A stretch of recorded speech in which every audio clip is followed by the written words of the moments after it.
one of the key things is we call ourselves executive coaching because the coaching is always focused on a business or organizational scenario. So while there are life issues, as I call them, the executive's identity issues. So those are the personal issues in the person's life. In the example I talked about, when his father died, we had to shift into a more life coaching style of work. So our training provides you with the capability of addressing those issues, but primarily it's about how do you help performance improve in organizations. So we give ourselves the title executive, partly because we don't want to limit ourselves just to business. Now, you asked the question between business and executive. I think my definition and what seems to work is that business coaching tends to focus on the skills of running a business.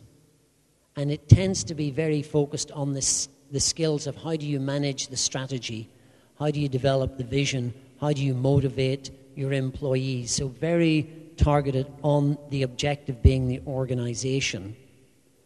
It tends to have quite a lot of advisory consulting component to it. So you hear business coaches generally are consultants who actually think coaching is a much sexier title than consultant, so they call themselves business coaches. But the business coaches in the UK are usually business executives who don't have a lot of experience of actual coaching, but get the work because they've been there. In fact, I think business coaching is more like mentoring.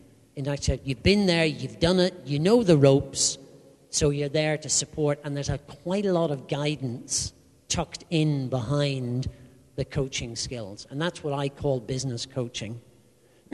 Executive coaching, I'm saying, is much wider. You're supporting the person to execute the business in their life, so it's who they are in the business, not just the business itself. And as an executive coach, you may be supporting someone to leave the organization as much as helping them to get it. So that would be one of my definitions. So we call it executive because we think it gives it a wider range. It's not just about business, about the individual and who they are. Executive coaching. Yeah, does that answer why we call it executive? Also because I think it's a nicer title. You know, we are the executive. This is the executive course, so it's the top.